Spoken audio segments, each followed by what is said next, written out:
A huge day for sports here in Jacksonville. It is day 2 of the NFL Draft, and in just moments, Jaguars' first-round pick, Blake Bortles, will hold that news conference.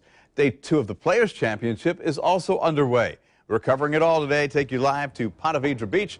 Check in with Sports Director Sam Kavoris, who's covering both events. Sam. Bruce, it is a big day, and it's a gorgeous day, and won't Blake Bortles, although he is from Florida, think that it's just fantastic here, a Chamber of Commerce kind of weather day, and you can see the big crowds behind me here on the second green, and as well as walking in between some of the holes at the Players, where the second round is well underway. There's a lot of excitement here. Martin Keimer has played well, but also, of course, downtown. Right now, Blake Bortles is about to be introduced as the Jaguars' first-round draft pick. He was picked last night with the 3rd pick overall, a 6'5", 232-pound quarterback from UCF, who didn't get a lot of offers coming out of high school, but certainly was one of those guys that they really, really liked once he established himself as a quarterback. Here is Bortles wearing a Jaguars hat, sat down, and here is a good look at Blake Bortles, the Jaguars' first pick. And let's listen to what Dave Caldwell and Gus Bradley and Blake Bortles have to say. I appreciate you guys all coming today. I think we covered a lot of it yesterday with Blake, and we felt like early on in the process, this was a guy we were going to target all the way into the fall. Our scouting staff, our personnel staff, our coaching staff did an incredible job with their evaluations and with their information and their input. A lot of credit goes to them. Coach Bradley.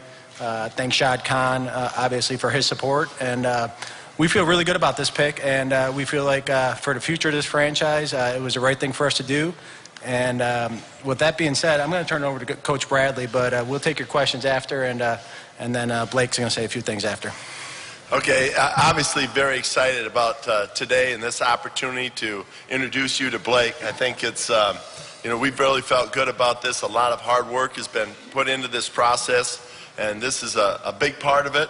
I know we've got multiple picks coming up in the next couple days, but it's a sign to our team that we're getting better. And I think as you get a chance to meet with Blake and get a chance to get to know him and what he's all about, you'll understand why we gravitated towards him. So with that, I'll turn it over to Blake, but truly excited about this opportunity. I'm just so happy to be here. I want to thank my family. I want to thank Mr. Khan and his family and Tony and Dave Caldwell and Coach Bradley, and couldn't be more happy to be here. So excited to have the opportunity to stay in Florida. Every time I met with Coach Bradley and everybody here, I left thinking that was awesome. I felt that this was the best place. This was the place I wanted to be when I left, when I was on a visit here, and was ecstatic about it. And when my phone rang and it was when it was Dave, it was an unbelievable feeling, and you can't put it into words. So I'm happy to be here. I'm happy to start competing and to get after it. Okay, we'll open up for questions. Blake, how do you feel like UCF's offense helps you get ready to move into this offense? It seems like there's some similarities. Yeah, at UCF there was some pro-style tendencies, some stuff that we did. I think that helped prepare me a little bit. Obviously anywhere you go, there's going to be different lingo and stuff, but there's some similar schemes and concepts. And then, being able to work with Coach Fish will be awesome. And, I look forward to it. And I think I've got, a little bit of experience in some of the stuff that they do, some similar things. We got a mic here. Just raise your hand. We got a mic here. From playing a position other than quarterback as you grew up, how much has that helped you become a physical quarterback, playing other positions and that require maybe more contact, playing in, play out? Yeah, well, people are a lot faster and stronger now. So I think, definitely protecting yourself and living to play another down are big parts of it. So being smart with your body, being smart with the football. But growing up, played linebacker, and I love defense and enjoyed contact. So that's definitely something that I have in me. How did you make the switch to quarterback? There was nobody else that would do it. And I played baseball, so it was kind of it was an easy switch. So thankfully it happened. Yeah, Coach Bradley, obviously there were a lot of quarterbacks in the mix. What distinguished Blake from the rest of the guys? Well, I think, we're looking for guys that are really competitive, reliable, tough, and smart. And we had check marks by all that with Blake. I mean, we felt he's extremely competitive. He demonstrated that through his season, through the BCS game, all the way to competing at the Combine. And, you know, those are traits that are our central theme of our organization. And the reliability part, you know, that we're, you know, his size, obviously, physical traits helped him, you know, where you can count on him to play every game. And, you know, just his toughness and smarts, all those characteristics put together, along with what he showed on tape, you know, is an easy choice.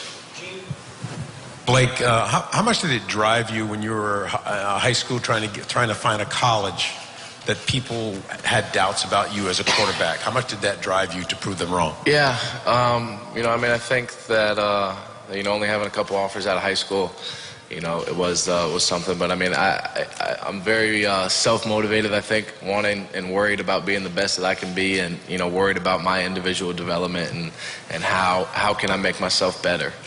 You know, how can I be better for the team? And you know, I was grateful and very thankful to Coach O'Leary and UCF for giving me an opportunity. As a follow-up, you remember, from a numbers standpoint, how many offers you had as a tight end or another position? I had 2 to play tight end and 3 to play quarterback. Blake, with all the hoopla and attention about quarterbacks in this draft, with yourself, Teddy, and Johnny Manziel, how much did you hear all that stuff and pay attention to it the past week leading up to the draft, and what was it like then hearing your name as the first quarterback taken? Yeah, I mean, you hear it and see it, especially being in New York with everybody. Everybody talks about it, but both those guys and the rest of the quarterbacks they're great guys. They're great football players, and they're good people. So it's easy. It's, you know, it's fun to be around and not talk about it with those guys. You know, talk about life and talk about other things. And then, you know, being a competitor, you know, you definitely want to be the first choice at your position. So I mean, that was cool, but I think that being in Jacksonville and you know, having, you know, Mr. Khan and Coach Bradley and, you know, Dave believe in me and take me is an unbelievable honor. Hey Blake, can you just talk about the last 15 hours? I mean, to go to New York, not sure where you're going to be headed, get selected 3rd overall. Is it come down here? Is it overwhelming? How did you guys celebrate last night? Can you talk about that a little bit? No, it's been a lot of fun. Yeah. You know, went to New York with no expectations. You know, got the opportunity to get invited and go and be a part of that environment, and that's a once in a lifetime thing. So that was something that I felt we needed to do. And then went and sat in the green room and, you know, had no idea, you know, 1 or 100. It would have been awesome either way. So you know, receiving the call from Dave was phenomenal. And then we went and we ate dinner after we left Radio City last night. So it was a perfect night. Hi, my name's Romney Smith with Action News. 2 questions for you. 1, talk about your family a little bit. What do they think about it? Do you expect them to come to the games? And 2, a lot of people consider you a hometown guy. You're from Florida, went to college in Florida, and they have very high expectations for you. What do you expect of yourself, and what do you want to tell the fans about meeting their expectations? Yeah, my family will definitely be at every game. You know, I think it's like 2 hours, a little over 2 hours down the road. So they'll be here in full force and be pumped and be rooting on the team. And then expectation-wise, you know, I'm ready to compete. You know, that's the one thing I think that this is all about. I'm excited to get here. I'm excited to, you know, to play for Coach Bradley and Coach Fish, and you know, to learn from Chad Henne and these other guys, and just start competing and try and get better each and every day. I guess you can start on Monday, right? The rookie's allowed to work out starting Monday. You're going to stay here this weekend or come back? Or I'm going to go home and pack a bag and then head back. I know you talked about it a little bit last night about being willing to sit behind and learn, but everybody up here is talking about how competitive you are. I mean, do you think that's going to be hard for you to sit behind Chad and watch after playing, you know, for the last 3 years? Yeah, but I mean, I think if you have the right mindset about it, I think you'll be all right. You know, you obviously, you're going to go out to practice and you're going to practice and prepare and study like you're the starter, whether you're 2nd or 3rd or 4th or whatever. So I mean, that's definitely the mindset I'll have, and you know, I'll prepare and practice every day like I'm going to play on Sunday. But I mean, I think going about that, and that's how you get better. you know, taking every rep like you know, it's a game time rep, and learning. You know, obviously Chad is a guy that's been doing it for a while, so learning from a guy like him is something that I really look forward to. Two things. Blake, if you could just introduce everybody for us, family-wise, and then secondly, for Gus or Dave, you guys touched on the plan last night about bringing him along and extra reps and stuff like that. Can you just give us more detail as to what you guys envision for him getting up to speed here through the season? I'm gonna go first. This is my dad, Rob Bortles, my mom, Susie Bortles, my girlfriend, Lindsay Duke, aunt and uncle, Laura and Randy Bortles, and then my agent, Ryan Toner, over there. And they all flew with you from New York? Correct, yep. The second part to that, Mark, I think for us, with Coach Bradley and our coaching staff, they take great pride in being developmental coaches, and not just with Blake, but our whole entire roster. So I think we've devised a plan here with not only Blake, but some of our other younger guys that post-practice of getting some extra reps, some team reps, and not only developing our players, but also developing some of our coaches and coaching that aspect too. I know Gus and his staff take great pride in the development of players, and it's critical for the sustainability of our franchise. Do you have a specific, like, yeah, you know, we can develop it, you know, just as far as the first Ricky minicamp, where, you know, he gets the majority of reps, you know, almost all the reps. You know, but you'll see it, I think, throughout. We have some things designed after practice. We do take a lot of pride. I've even challenged our staff this year to be even more in tune with that, to be developmental coaches. And that's just, you know, sitting down and creating a vision and keeping them connected to the vision, to, you know, reps after practice, to extra film sessions. So we definitely have a plan all set up, you know, something that we thoroughly discuss before entering this process. Blake, did you have a relationship with any of the Jaguar players currently on the roster before the process started? And also, who's reached out to you and said, you know, hey, welcome? Yeah. And can you share some of that with us? I had the opportunity to throw with Cecil Shorts out in California. You know, so we're with the same agency, as well as Zane Beatles. And both of them have texted me, as well as Chad. And I met Chad here on my visit. He was in the weight room working out. So, you know, those are three of the guys that I've talked to. You know, Michael Brewster being from Orlando. You know, I've met him and talked to him before. So there's a couple guys I know, and look forward to meeting everybody. You're going to bring another rookie quarterback to camp? So is that two of them in camp or not? We'll see. We'll see. You pick a number yet? Did I pick a number? I mean, whatever number they give me is what I'll wear. We haven't picked a number yet, no. Blake, you said last night that you'd been to, down here, you'd been to 5 or 6 Jaguars games when you were growing up. Can you remember any one in particular? Was it the year that they got to the conference championship game? With Mark Brunell playing quarterback? I did. I think I came to a game that season. I was young. I was elementary school, like 2nd, 3rd, 4th, 5th grade.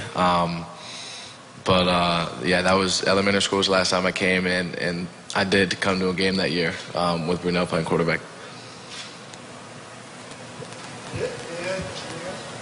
Thank you. We're going to do a picture over here. Thank you. And then we'll have Dave, Gus. Okay. Okay, and there's Blake Bortles, our first opportunity to see and listen to him talk. Interestingly enough, obviously a Jaguar fan growing up.